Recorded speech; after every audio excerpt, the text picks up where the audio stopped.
Oh, you're wearing blue today. Who's I, so fancy? I am fancy.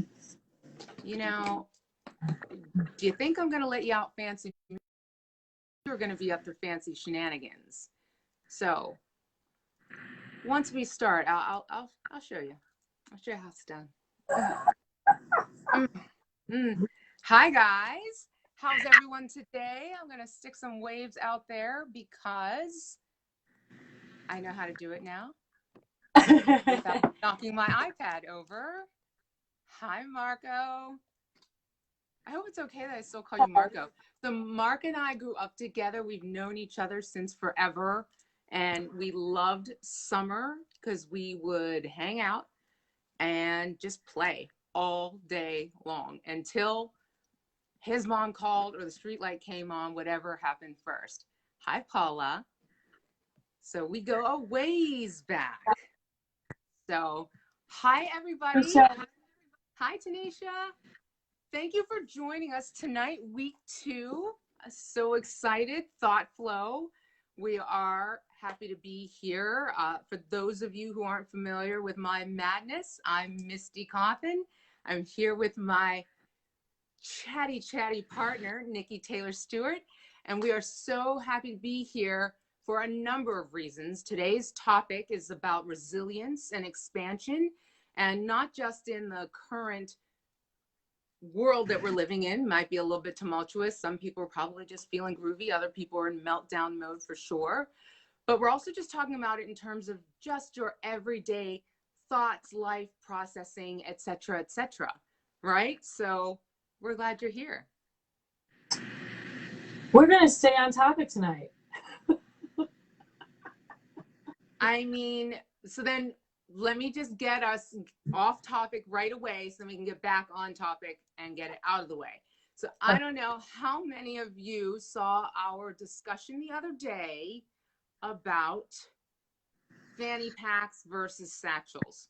And I think that as we're talking about resilience, yes, we played Barbies all day. Marco at the back, this Tonka truck, it was this big. Barbie, Ken, and Skipper could hang out of the window. It was so much fun. You could take the wheels off. We could make them, never mind. Anyway, we had a lot of fun growing up. So here's the point. Fanny packs versus satchels. We both have very clearly defined ideas of what those are. So Nikki, I'm going to let you go first. No, I forgot my fanny pack. And it was utility belts, fanny packs, and satchels. Well, this is true. So I'm just going to say this. So I am wearing my, you would call this a fanny pack, but I think it's a satchel. Why? Because it's stylish. Fanny packs are bad. Satchels, good. Oh, and can you make a fanny pack look this good with a hat? Fine, you win. I concede. You win. So this is not a fanny pack. Not a fanny pack. I will not accept it. Coming from Take my hat off only for the moment. Who takes her debit card and her driver's license and shoves them in her back pocket. Yeah, that's a good way to lose them. That's not good. 20 years in counting. But when that happens, you have to be what? You have to be resilient, right? Or are you just trying to survive? So tonight's chat is about that. Resilience versus survival. So, Nikki, let's have it. We might have slightly divergent ideas on this, but I think we're pretty close to the same. No, I think I want that hat, Kira. No. All mine. So survival is that place that I feel like a lot of us have been for the past couple of months, whatever that was for you in terms of that stay in place, right? So survival is you just keep, for me, I just keep going on autopilot. And I don't know where the day starts. I don't know where the day ends, the week. So I just keep going on autopilot and everything.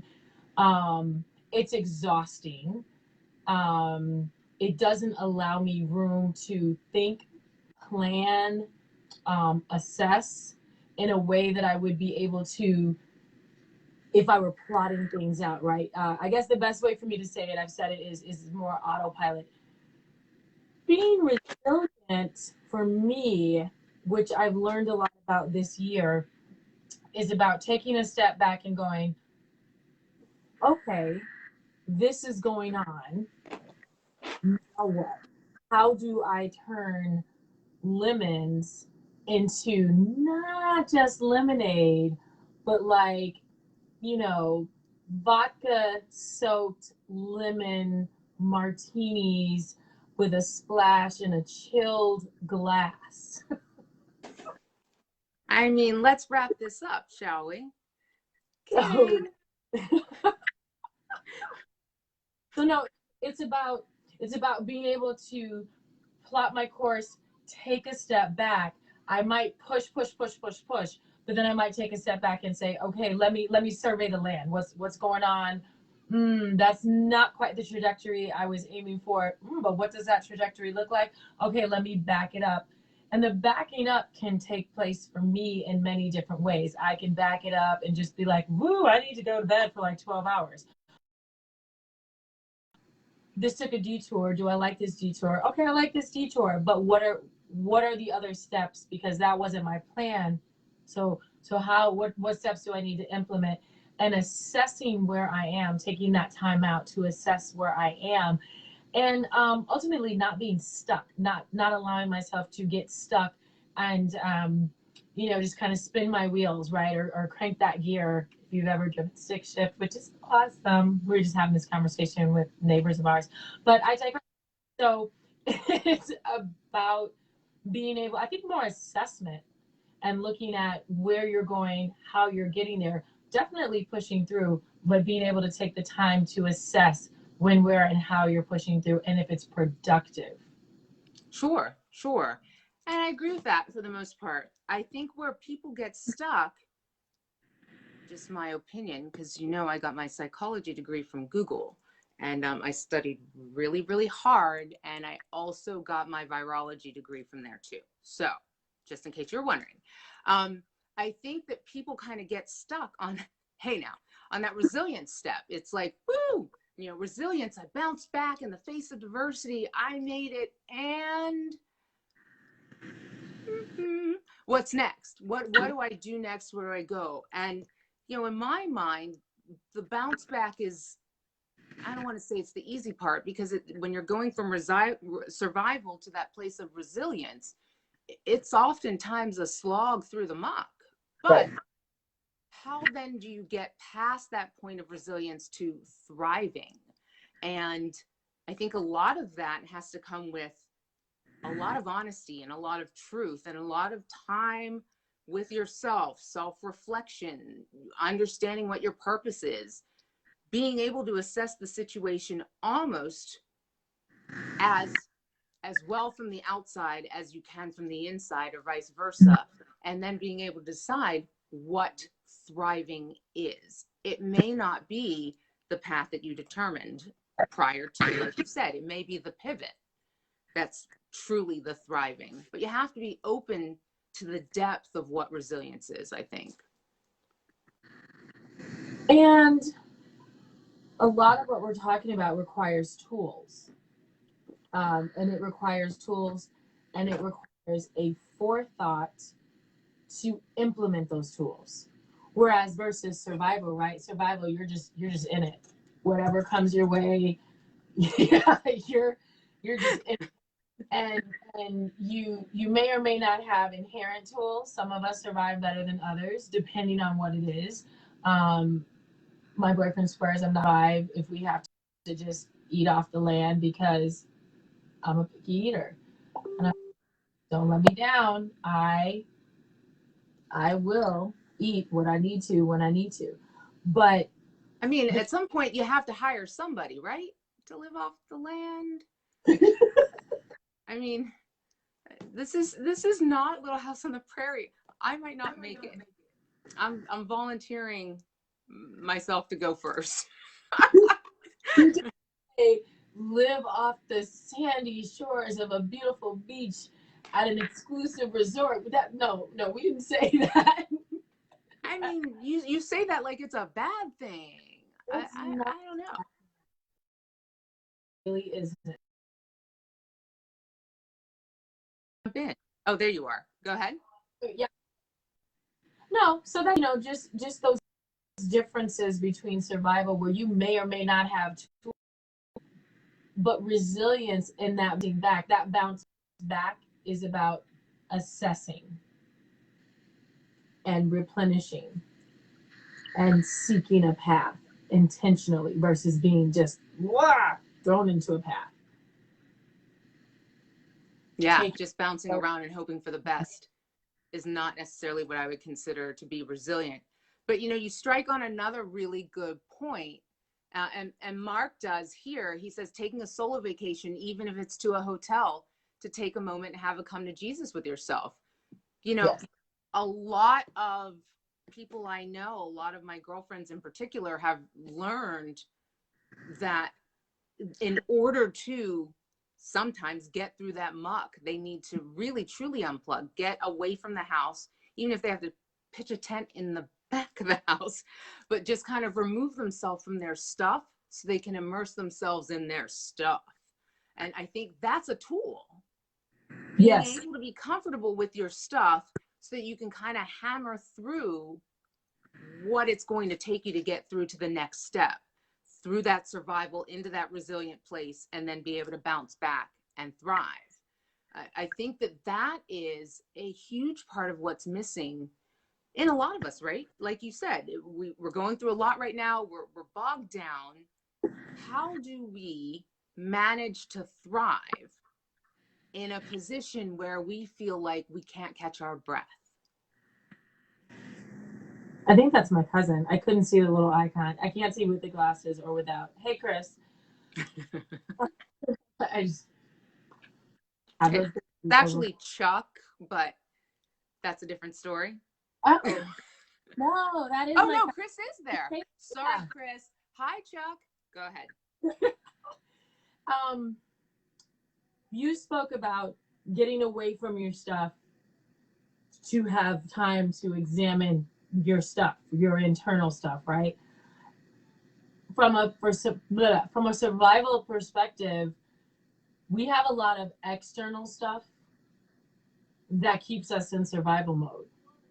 We have decided that this external stuff, it has to be front and center in our lives. And that's a big thing, right? Because we're so, what do you call it? Stuff, like materialistic. We are so materialistic, and that stuff begins to get into the way, right? How many times have we left our cell phone and we are like pulling up to the front door of the studio and we're like, do I turn? I'm just going to be late today. And then we align that with, but my kids, if I don't have my cell phone, my kids or my mom or how am I going to order takeout for lunch? Or right. And the reality of it is that for those of us born in the 70s, I got my first cell phone when I was in my 20s. So that idea of having this thing that is, surgically implanted, well, it's probably more surgically implanted here because I don't really actually answer my phone when it rings. But it's the stuff, and the external stuff can at times get in the way. And so to make that conscious thought to put down the phone, put down the iPad, put down the laptop, there's a lot of stuff, right? Turn the Alexa off because she might dive deep into your thoughts and say, hey, would you like to listen to some Luther Vandross? And you're like, dude, get out of my video. But putting the stuff down so that we can get into our stuff and break away from that. Well, and remember too, stuff isn't just stuff. It's not just the tangible. My phone is plugged in. It's not coming with me. It goes beyond that, right? Some people, in order to avoid their own stuff, they get wrapped up in other people's drama. They get wrapped up in what's happening in the world. I mean, and even though it's important to be connected to what's happening in the world, the news right now, yeah, I mean, you need to know which roads to avoid to stay away from the latest protest du jour. Right. But, wrapping yourself up in stuff, hi, Lori, is another escape mechanism from handling your own stuff, which once again keeps you stuck. It's sort of like the mummification of life. Yeah, I like that. Because you can't get out of it. You can't get out of it. You're trapped. And Yeah. it's self-imposed. It's putting yourself in that prison. It's, Correct. It's not, and I'm not saying that it's an easy choice to make. When we look at what's happened lately with COVID and everything else that's happening right now, it's not like any of us were like, oh my gosh, I so want to be obsessed with the stress that this is bringing on to me. I so want to be obsessed with, potentially losing my job, or, what am I going to do with my kids because they don't want to do schoolwork and they don't want to wear pants. What am I going to do? It's a thing. And we get caught. It's like bad tape. It goes over and over and over again, and it prevents us from stepping forward. So getting back to the idea of the toolbox, right. I think that in approaching the idea of being resilient and then moving past that into survival. That's my cousin. Hi, you have a lot of cousins. Good Lord. I do. Coping mechanisms, what is it that you need to do to be able to process that bad tape, mm-hmm. acknowledge it, say that it's here, and then rather than enveloping it around you, right. let it envelop you, right. Moving ahead of that, what are your strategies? Just give me a couple, since we're just hanging out and chatting with your cousins. You are the best one, Jack. So self-reliance for sure. But what does that mean? Self-reliance, being able to rely on myself. But what does that mean? That's a double-edged sword for me. That is a double-edged sword. Being able to rely on myself to get it done, get it processed, survey the land, do all of that stuff. But, so quickly you end up in control freakery land, right? Mm-hmm. And you begin to survey other people's lands. And then you begin... I love your acknowledgement, and I see you going, your point. So you survey other people's lands, and all of a sudden you're being Judgy McJudgerton, and you are applying your aesthetic to their life, or to their thing, or to their task, whatever that, fill in the blank. And that is a double-edged sword for me. Can you see my sign? You cannot. It says control freak, and it's pointing to me. I'm going to have marker next week. I understand that. And is that creating more stuff to divert us from handling our stuff? Yes, of course it is, because now you're focused on other people's stuff, or you're micromanaging to the point that you ask yourself. So let's put it back into business land for a hot second. If I'm micromanaging my staff, I don't have one. But if I'm micromanaging my staff, then I am not trusting them to do what I hired them to do. Are you not trusting them, or are you not trusting you? Tomato, whatevs. I'm not trusting us. I'm trusting us. I'm assuming that their quality will not be up to my standard, even if I am unclear about what their quality is, because I never gave them a chance, because I was being all control freakery. So the self-reliance thing has to take a step back sometimes and say, if I trust the person that I am, I am going to trust that my son is going to wipe out that sink tonight and wipe down that backsplash so that I then don't have to plot and plan and wait until he falls asleep to wake him up to go do that, because that's the devil in me. But I'm sorry. the self-reliance to allow people to do the thing that they said that they would do, which then frees me up, right? It frees me up. It gives me space to have my space and to relinquish their stuff. Gives you space to have your own space to relinquish their stuff. And I think that is a critical element. You can't grow yourself if you're growing for everybody else. And Correct. eventually, it's actually, you're not even growing, you're stuck. You are in that quagmire of, Correct. it becomes a quagmire of hopelessness, actually. And there we go.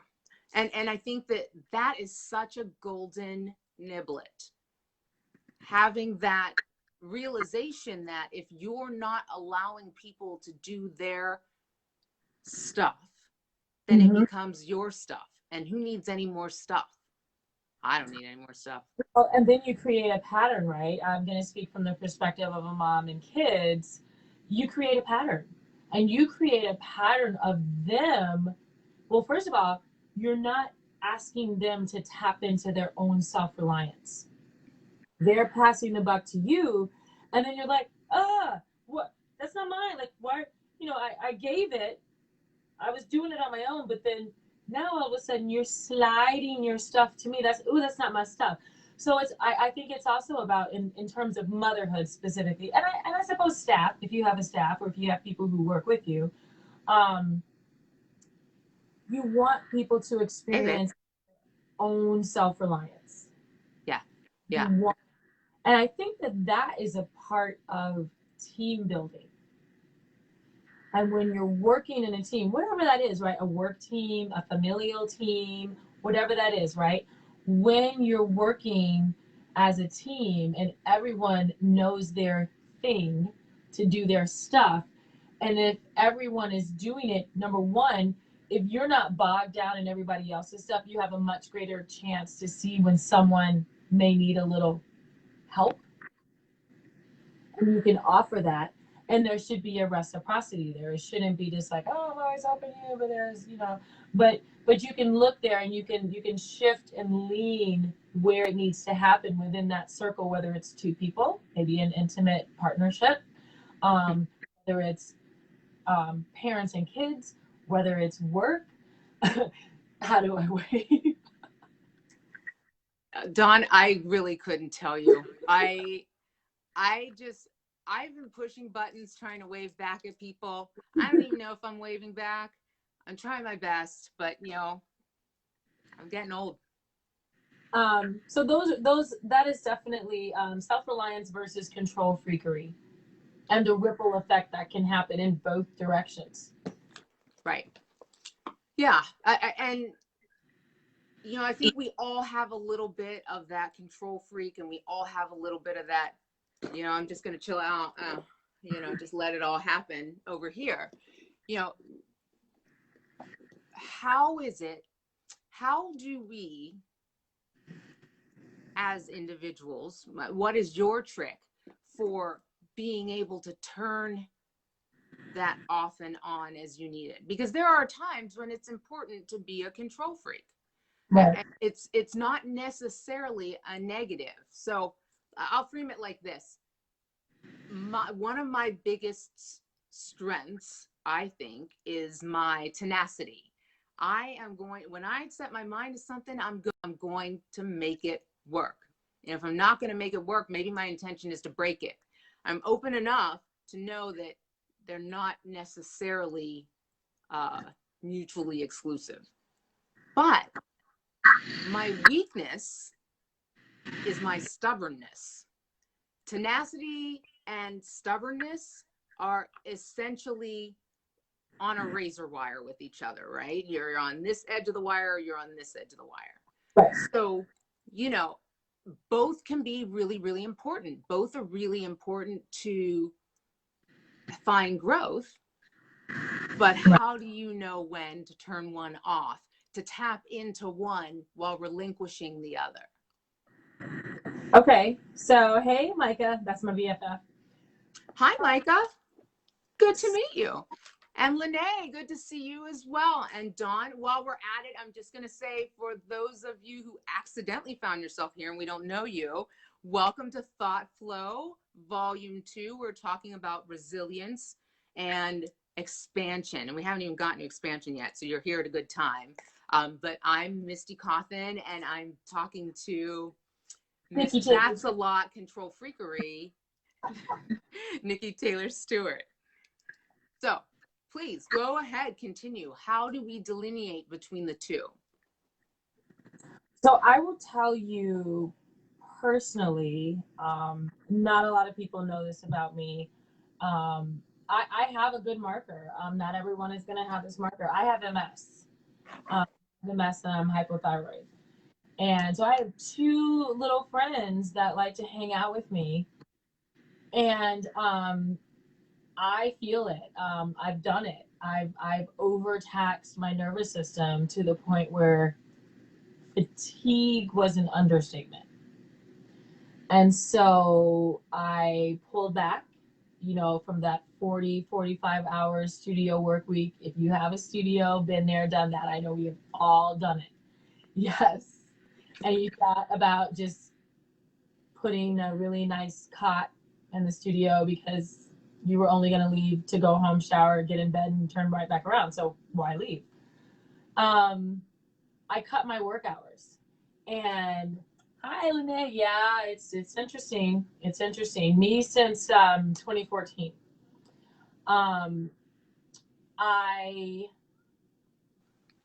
I cut my work hours. I went down to like 25 hours a week. It was like between 25, 28. We know how that goes, right? We schedule 28. We know somebody's going to late cancel or cancel. So I probably average about 25 hours a week.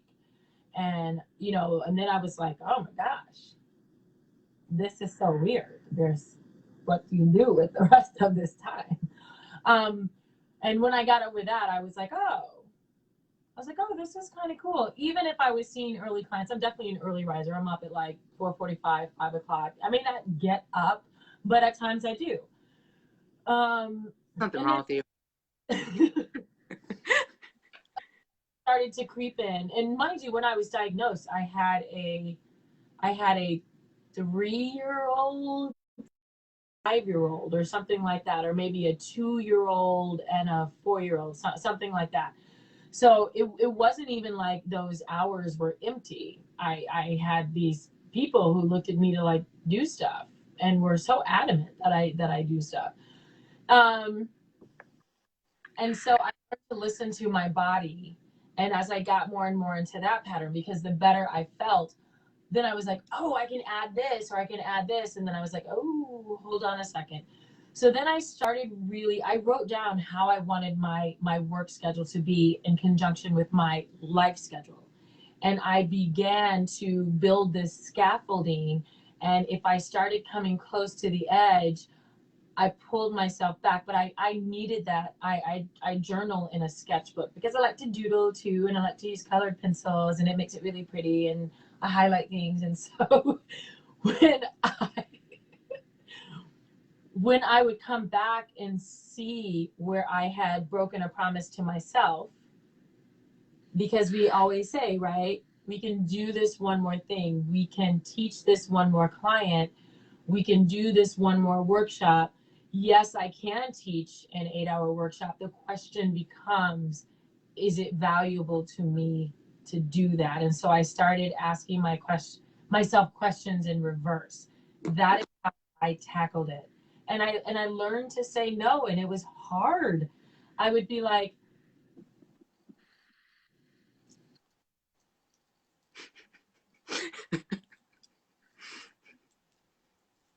it's so hard. It's so hard. And when you own the studio and it's your baby, because for those of you that don't know own businesses and maybe don't know anyone that owns a business, everyone thinks that, you just open a business and it's like, hacha, I own a business. I set my own hours. That's a lie. Your business owns your ass. It owns you. It beats you. It's like having a toddler all the time. And that toddler is a dick. So I'm just saying. That leaves the terrible 2s or 3s. It never leaves that stage. Never leaves it. Just when you think you can walk out of the room, that toddler sticks its finger in the light socket, and then what happens? You got a crispy toddler. So it constantly needs to be massaged. It's yes. So that step away is terrifying. Yes. I think. So when the when the Rona started, I was fortunate to have already been teaching online. So that was a pretty shallow pivot for me. That was like, 1 hour on the sundial. That was a pretty shallow pivot. But I said, and I said it out loud. I say things out loud too. That's another thing I do. I say things out loud. I'm not teaching on Saturdays anymore. Oh, I just thought you were wacky. No, I am. And that's like E.F. Hutton, right? I know some of you guys are babies on here. You don't know nothing about no E.F. Hutton. But I say things out loud, and then I'm like, okay, then that's what it's going to be. And I said, I'm not working on Saturdays anymore. And then like the first Saturday came, and I got up and I got out of bed and I was taking my shower. And my boyfriend was like, are we going somewhere? And I was like, he's like, you don't have any clients. And I was like, oh, just on autopilot. And it took me a month, but I said it out loud, and it was something that I wanted, and I really, really put it out in the universe. And I am that person. I believe in the universe. I'm a spiritual person. I'm not a religious person. Do not confuse them. I'm a spiritual person, and I absorb everything around me. So I'm, sage, splash. But it was very hard. It was hard. I felt compelled to do stuff on Saturday. Like I was literally like, I didn't know what to do, because for my whole adult life, if you're a dancer, you wait tables and bartend, right? I work Saturdays, and that's what you do. And I stopped working evenings. So that means you got to work Saturdays when you own a studio. You can't just leave that clientele out. So, yeah, so I say things out loud, and I say what I want. I write it down. I say what I want. And even if it doesn't manifest instantly, I prepare a trajectory, whether it's assigning a date. By this date, I'm not going to. I took advantage of the Rona. I was like, oh, yeah, we're working weekends. Whoop, whoop. You and me both, sister, for sure. But, you mentioned it in terms of your MS, and thank you for sharing that. But I think in general, one of the questions that we need to start asking ourselves is, does this feed us? And I don't mean literally, though working on Saturdays kind of literally does feed you. But, yeah. When you own a business, there's always work to do. There's always clients to see. But what feeds you, what should, I would assume feeds you, because it feeds me, having that Saturday off and that Sunday off in a row allows me to actually recharge. I get fresh. I find that on Monday morning, I'm super creative, and I'm teaching optimally. Hi, Uni. And I'm having fun with my teaching. Yes. Whereas before, just grinding it out and then having to work the business, that wasn't feeding my soul. All it was depleting my adrenals and making me heinous. Glenn is on this. He might comment. But yes, heinous is the word that I would describe myself that way. I'd come home from work and I would get mad at myself in the mirror. I'd be like, oh, self, don't fucking look at me. Just mad. And it was just because I was so beaten up. And that's what I did to myself. I wasn't thriving. I was just surviving. And it didn't matter how well the business did, because I was in no mental shape to enjoy it. Right. And you said something that really, and I say this, and I love that you just said it. you weren't feeding your soul. That is another question that I ask myself. Is this choice, is this decision, is this thing, is this stuff, does it feed my soul? And a lot, I say it all the time, and it's so true. I do what I love, and I love what I do. And I feel very blessed to do that. And I have for like 20 years. It's been 20 years. This is my 21st year. I'm in a female. But the thing of it is that I have come across so many people who are not happy with what they do. My Yeah. clients Yes. my studio and their time with me, and so now even virtually, right? Just one of my babies, my dance babies, she's like, it's been profound meeting you, and I'm like, oh, hashtag girls, and that just felt so good. I mean, you don't know the impact that you have on people, and so that is another way for me to be self-reliant and keep my resilience in my toolbox, because I teach in a way that it is very hard for me to pull back in my teaching, which is another reason why I cannot work 40 hours a week, because I give so much, and I have learned to pull back. But at the end of the day, when I want someone to get something and understand it, I want to dive deep, and I want to figure out a way for them to understand it, even if it's a teeny tiny little bit. And so the moment someone says to me, meeting you has been profound, and I've never met her in person. She came from one of my dance babies, and they're all like 22, 23, and I got no money because they were unemployed because couldn't go to work. And I just felt like I just needed to give them that. And we do 4 bar, and she was just like, it has been profound meeting you. And I was like, I caught myself with my heart like right here, and I was like, okay, cool. Yeah. And that's when you look at what both Joy and what Cecile are saying, Joy says the power of intention always needed even more now. Yeah, like we have been running like crazy just to hold things together, but when we're able to teach as intended, when we're able to bring our whole hearts forward, when we're not so depleted that we can't tap into that, Right. we change the world. Right. And whether it's the capital W world or the small w world, Right. it doesn't necessarily matter. And for those of us that are teachers, like Cecile said down here, Pilates teachers give and give and give and give. And we love that and we live for it, but we have to make sure that we're bringing it all back together. Right. We need the manna as well. Right. One of the tough places for a lot of us teachers with this COVID situation has been, we absolutely love what we do. And I think some of us are feeling a little bit crispy, for lack of a better term, but feeling a little bit crispy because, we're here worrying about everybody's safety and security, and we want to keep our communities going and, be there 100% for our public. And now we're concerned for our safety and going back in. And, I was on a teacher forum earlier today, and, people are saying that customers are sometimes getting a little bit aggressive about coming back in. And so I bring this up because I want to say that it's not a bad thing to feel a little bit crispy, to feel maybe like your heart's not being taken care of.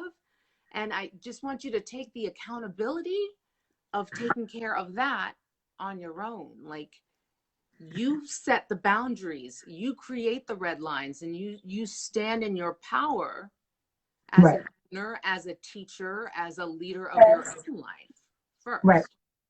Right. Well, and then also, so the client who is my time away from my studio. You know what? I'm just gonna say this out loud. Can I say this out loud, Misty? You I'm can not say it out loud, but should I put on my hat first? Because Put is on this your a hat. hat statement? I feel like, okay. I'm not going back to my studio. Big one. Big one. It is financial in the way that it was financial for all of us, right? Hey, government giving breaks to everyone else. But no. You teeny tiny little micro businesses, you keep paying that rent. No, don't go in your stupid. Now I'm getting mad. Now I'm throwing the hat down. Yes, that is what they did to us. You mini businesses, good luck. We don't need you anyway. That's what the government did to us. Make sure your landlord stays whole. No, not you. You don't stay whole. No, you. Oh, and that PPP. Oh, yeah, we're just gonna foobar you with that one. Tango and Cash fucked up beyond all recognition. Hi, Sabrina. Hi, Kenny. I'm not going back to my studio because it's a lot of money. And I like teaching from home.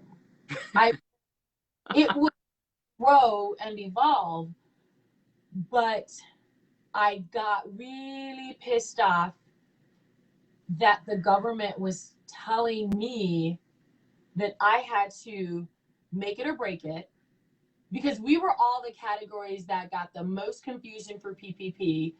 You weren't going to get unemployment. Oh, now we'll give you unemployment. Oh, but we're not set up for 1099s and Schedule Cs. Oh, wait, hold on. Okay, you guys just wait. No. Maybe you should don't go grocery shopping because no, you don't need any food. And so remember, Steve Mnuchin said a family of 4 can live just fine on $1,200 over 10 weeks. Right. So, my stepdaughter and I were talking about this, and we were discussing. She's like, "How much does it cost to raise a kid?" She's like, "Do you even know?" And I was like, "Oh yeah, they did a report like 4 or 5 years ago. It's $13,000 a year for one kid, no sports, nothing extra. You don't even get clothes. Right? No pants. Right? No pants. So no, I'm not going back to my studio. I sent off a letter today. I am crossing my fingers. I understand I may have to do a settlement, and that's fine. I'm rebranding myself. I'm not telling you what that is, but this is another pivot for me. Stop. I know. So Misty and I are on like some ESP psychic wavelength. Every time we have a conversation, either she says something or I say something, we're literally like, I was just about to say that. So that's a pivot for me. My kids love that I'm home, of course. My partner loves that I'm home, and he said as much. And I needed that validation, and I didn't even realize how much I needed that validation. They were like, "We like you home," and but universally, I wanted out of my studio anyway. I was planning. I was writing out my lease. So I think another level of resilience is when you see something in your path, when the universe takes a big mallet and whack-a-moles you on the head, don't go, like go. And that is what I did. I literally went, oh, this is an opportunity, which an opportunity is only an opportunity if you acknowledge that it exists. Well, and I want to tell you, I have a name for that. I call it next logical step simplex. So, and how many of us have done it, right? You think that because you've got this shiny new toy, you've got to just blow it up. I just got my Pilates certification. In 3 minutes, I need to open a studio. Or this guy's cute. We've been together for 75 years. Let's get married. And then you're on the honeymoon and you're like, oh shit, what did I just do? And that might be a personal experience. Not with Glenn, he's fine. But we have this need sometimes to progress forward without checking in once again and getting through the stuff and making sure that that stuff is our stuff. Is this James? Yeah, it's on the typewriter. You went old school. Ding. But yeah, it's a big deal because we have a tendency to rush ourselves through things, or if you're anything like me, you get uncomfortable with being complacent. Yes. When I'm sitting and it's quiet and things are just like even level, Lake Placid style, I'm like, what the hell is this? Get me right back into that Pacific. Yeah, yeah, yeah. And then I'm like shocked. How did this happen? How did this happen? And I will tell you that at nearly 46, I have figured out this pattern in myself.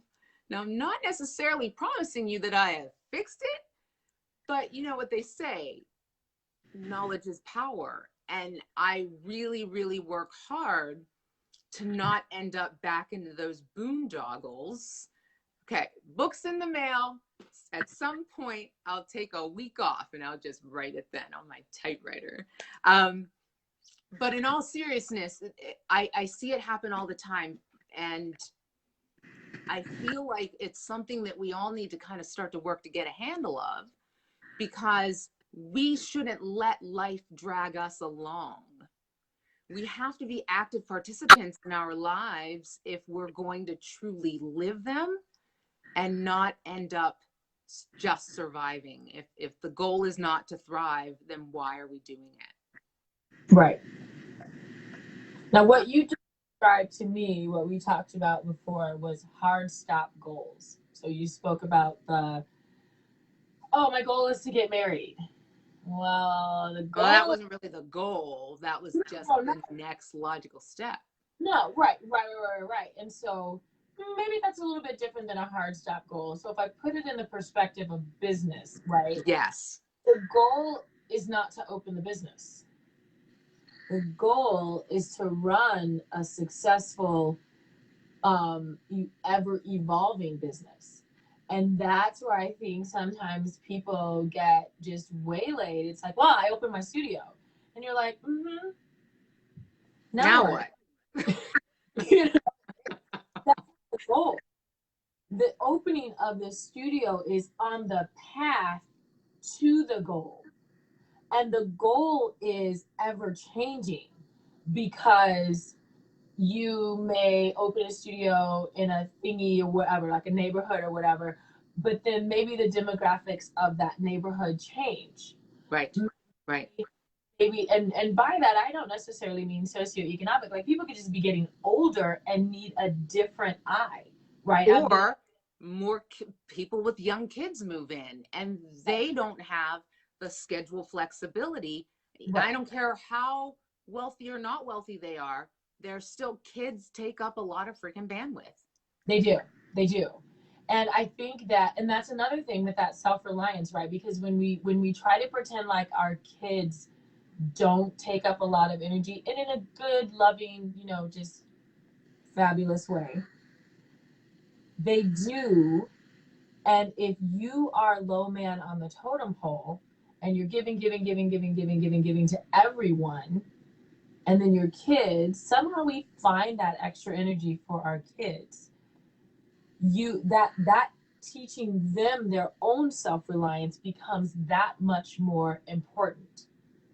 Right. And it's not a push off. It is not your second chair, right, or third chair, but it is about being able to have better quality time with your children, because you have relinquished their stuff. They are more accepting and accountable of their own stuff. And so then when you come together, you can do that in a more quantitative and in a better quality way. But the goals, whatever they may be, like, it's easy to have goals with kids because they grow and they continue to demand more. So in a sense, your goals for them kind of, you shift the balance of power in a sense, right? When they're infants and babies and toddlers, there's more of you that has to be present.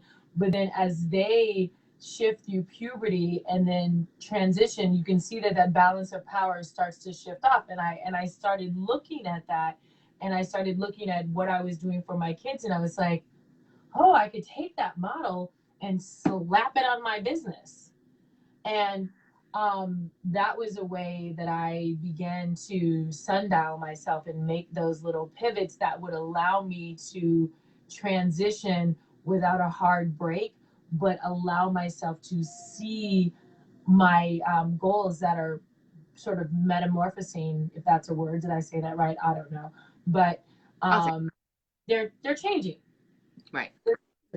You know, and I'm able to not have to come to a hard stop and just be like, change.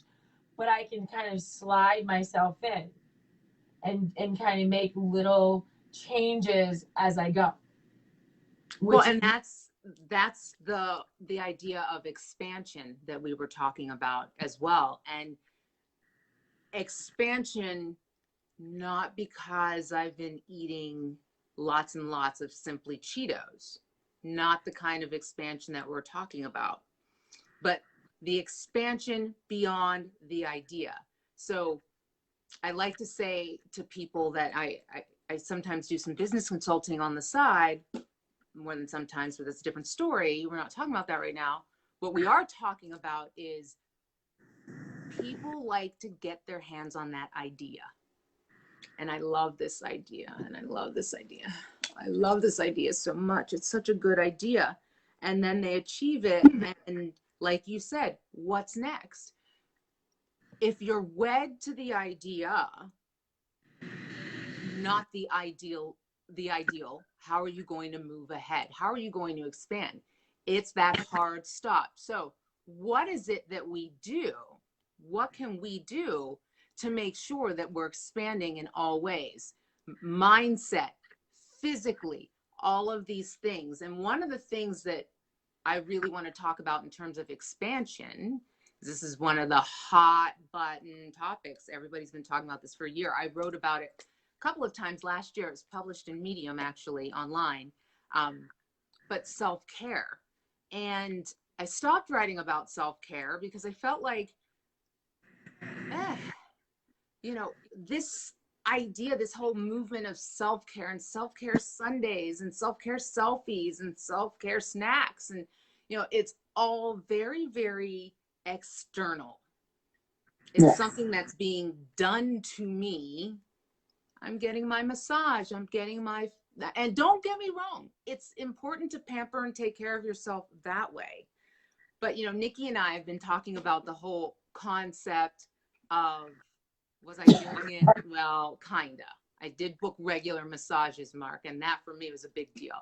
But getting away from the idea of self-care, which is a very externally driven factor, and more of whole being, taking care of the whole being, which is it's an internal focus. It's, I do this for me. It's how I process things for me. How do I enrich my soul? How do I nurture and fulfill myself? So in my opinion, the idea of self-care is almost too superficial.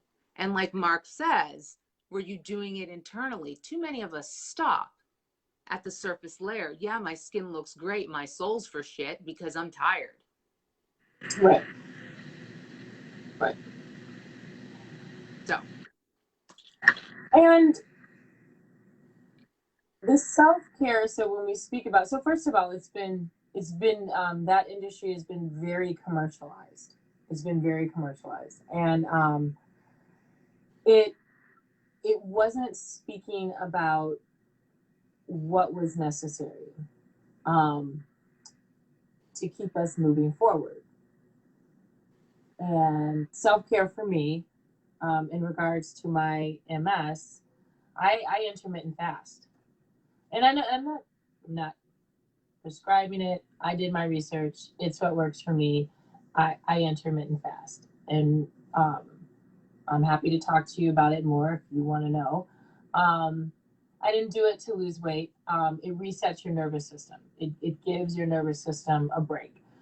So when I'm in that place where I'm hustle, bustle, hustle, bustle, hustle, bustle, hustle, bustle, I know that I have to take a step back, and that might be one of the things that I do. Yes.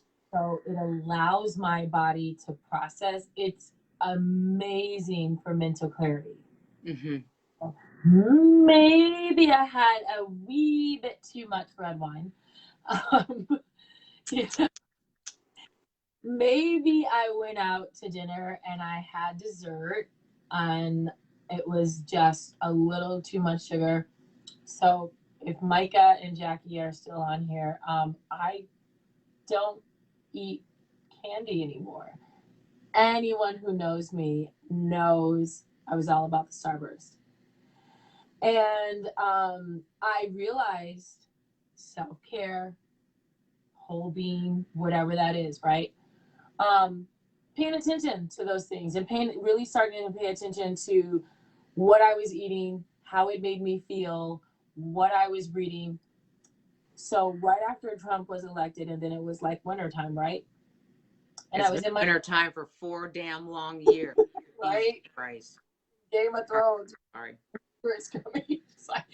But I was listening to NPR and it was so negative and it was wintertime. So I was in my car, windows closed, heat on, and I couldn't get away from it. And I felt like the negativity was just bouncing around me. And then one day I was like, I'm not listening to NPR. I stopped listening to it for a month. And it didn't matter if it was like a great human interest piece. It didn't matter because eventually that little thing was going to come on. That little thing about Trump and some crazy stuff that he was doing, right? So that was a whole being. Like I felt like literally my pores was sucking up all this bad negative energy. Um, you have to look at what feeds your soul, and you have to be really, really honest about that. And you have to say, um, I know when I do this, it makes me feel like this. Because then you have that, if it makes you feel bad, then you have that bad negative energy in you. And if you don't have a good expulsion system, we are going to encounter bad, right? But if you don't have a good expulsion system, then that festers. And depending on where we are, what's going on, you can't get rid of it. And then if you add to that, then you're adding onto something, you're feeding the fester. And so a lot of times we really have to take big steps back and say, I know this is good for me. It doesn't feel good. It doesn't, it's not adding to my progress. And it doesn't necessarily have to be that something is feeling bad, right? You could be stagnant. But stagnation is not progressing forward. Survival. It's survival. And so really taking good, long, hard, honest and writing stuff down and looking at it, going back and being like, wow, on such and such a date at such and such a time, I was apparently like Beelzebub, you know. Heinous. But and doing things if you are like Misty and myself and a lot of other people that we know, and especially women, and I do say especially women because we are charged with a lot of things. We are charged with, and that's just real and that's just honest. It's nothing against men, but women are charged with a lot of things. It is challenging to get up and go for a walk. Yes. We say to ourselves, well, in that 20, 30 minutes, I could, and there's an entire laundry list of things that we could do, but those things will be there when we come back. And exactly. So, yeah, they will be there. And so I would definitely check, and it doesn't have to be, Monday, Wednesday, Friday, I'm going to take a 30-minute walk. Be realistic about sliding into a new you and feeding your soul. Get up, go outside, walk around the block, come back, sit down. Boom, you did it. Next time, walk around 2 blocks. Find value in, I used to be like, I don't have time to work out because I couldn't do it for 60 minutes. That was my litmus. Really, it was 90 minutes because I was hardwired for a dance class, right? Right. I was like, I don't have time to work out. And then one day I worked out for like 15 minutes and it was so good. All right. You got the leg jiggle. You couldn't really get up, but it was good. It was like that good burn. You know, and I was like, oh, never underestimate the power of 15 minutes. And that was another big shift for me. I got 15 minutes, I got 20 minutes, you know, and to give myself that time. And Yeah. sometimes that being able to be longer, or I'm able to work deeper. And but I found value in 15, 20, 30 minutes. And if it gets to an hour, awesome. Fantastic. Fantastic. You know, it's Patty said earlier somewhere, but yes, she said boundaries and saying no allow for expansion. Sometimes, I know, right?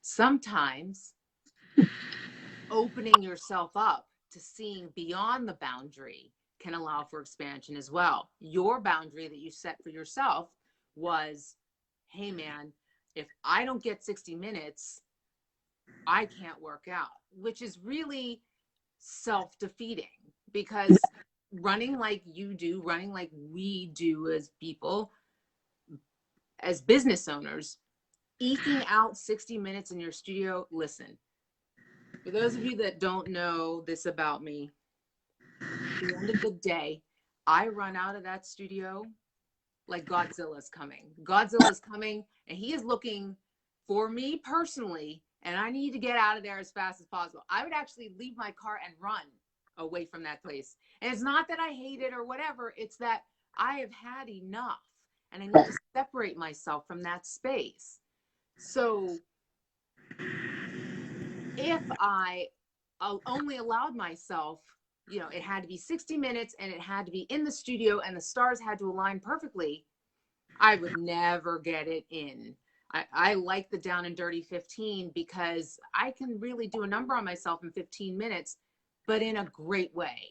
So, you know, we have to look at our boundaries and look and decide, are these real, true boundaries, or is that stuff interfering with the stuff again? Today's talk is about stuff, clearly. But we're getting toward the point where we have to wrap this up. I know I'm having so much fun, but you guys might want to eat dinner or something. So I just really want to quickly ask you, Nikki. So we've talked about the break the machine moment of the week, and that is just what has happened in this week that is such a big deal that we feel like we need to mention it and just dismantle it on the quick. It's on you, Nikki. Dude, colorism. I knew you were going there. It's colorism, kids. Colorism. Yes, colorism. Because, okay, I'm going to talk really, really fast. I'm going to say this. And you're going to catch it all because you can go back and watch it. The issue with some white people is they lump us all into one thing. They lump us all into one group. Oh, those are black people. But the reality of it is that no, we're not all just black people. And so Misty and I have come across some conversations and some people who do not represent the whole of the black experience. No one black person represents the whole of the black experience. But you must understand colorism. You must understand that when there is a fair-skinned black person, my argument is not about whether or not they are black. Yes, they are black. My argument is about they have a very different experience. They have a different experience. And so when you lump us all together, you are essentially lumping not only just wide, varied experiences, right? There is even the age. What I have experienced is very different than what my 83-year-old father has experienced. I cannot speak for him. I cannot speak for him. How is it that you have not seen School Days? So you weren't supposed to see that. Damn it. I have not, I cannot belittle or take away or denigrate what my father experienced. But when you choose, when fair-skinned black people are chosen to have the conversation and represent all Black and brown people. It is disingenuous. It is safe. It is still under the guise of white is right. And it is nothing against these people. I will say it again. You know, everybody know I got biracial babies. I do. But I am a Black woman. My hair will not fall straight. It is not, it's happy nappy. I am brown. I am about to get more brown because I'm going to be in the sun. Yes, I am articulate, but that doesn't mean I sound white, because white is not right. So when fair-skinned Black people are chosen to represent the entirety of the Black experience, it is such a fail. And do not even think of misconstruing my words, because I am not saying that I have an issue with fair-skinned white people, but the colorism within the races. So if you are Brazilian or you know Brazilians, that is the perfect example. Right. That is the perfect example. My friend Julia, she's asleep right now because she's in Barcelona, but she will see this on tomorrow morning. But it's the idea that the change that we are seeking, it is change. If you were on my Facebook this morning, you saw it. It is not a redo. It is not a restructuring of. You cannot take a house that is faulty on its foundation and just rehab the inside. That contractor worth his salt is going to tell you, yeah, so as soon as you meet with that architect, we'll get this tear down going. You cannot have good, and yes, Julia, you cannot have good, effective change. You cannot, within an environment, an atmosphere, a structure, a foundation that did not allow for that to be. Correct. You cannot. And so while people are thinking that they're being helpful, let's talk to this person, let's talk to this person, let's talk to this person, you are actually creating more issues, because Yeah. the fair-skinned Black woman with the hair flowing down her back and the green eyes, she does not have the experience that the chocolate girl does. She doesn't have that experience. And so we have to be really, really clear and understand within our own, we cannot allow that to be. We need to get our shit together internally. And yes, I did say that. We need to get our shit together. Yes. And we need to stand. And yes, we are all Black and brown people for sure. But if we allow this to be guided from the white perspective, we are going nowhere fast. Let me just break in real quick. Keep it super simple. So I want to relate it to white people in a way that it might make sense, and it's not a direct parallel. It's kind of around the bend. Sure. Think of it this way. Do you want Central Park Karen speaking for all white people? I am hoping that the answer is no. I don't think you want her. I don't think you want that woman that was in Arizona that just got the smackdown a couple of days ago. I don't think you want her representing you either.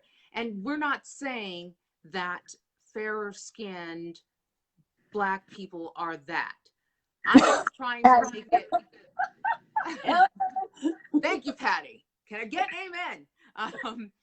What I'm trying to make it relatable. Nobody wants to be represented. Nobody wants to be categorized as a block, as a monolith. No, and we are no different. The fact that we are more melanated than you are does not mean that we all have Oprah's number. Oprah and I don't talk. I don't know Oprah. I don't know Whoopi. I don't know any of them. Their experience is not my experience. Correct.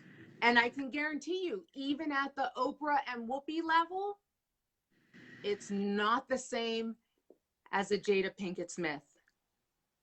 And it's not the same as some other fair Black woman I can't think of right now because I'm tired.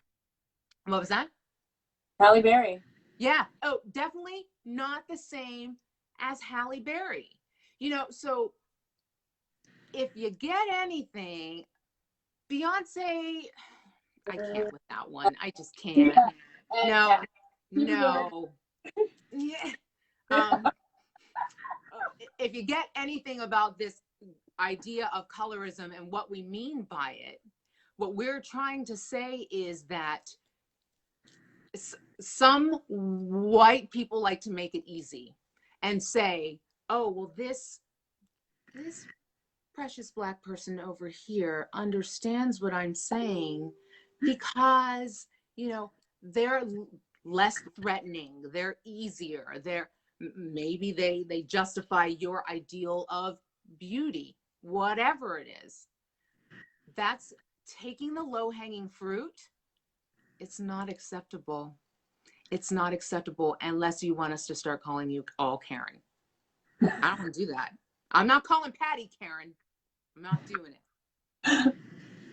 So, that's it. I feel like we need to, but I mean, it's 8:10 for the love of Pete. You guys are still listening to us. Yes, the safe Black person. Yes, Mark, that's exactly it.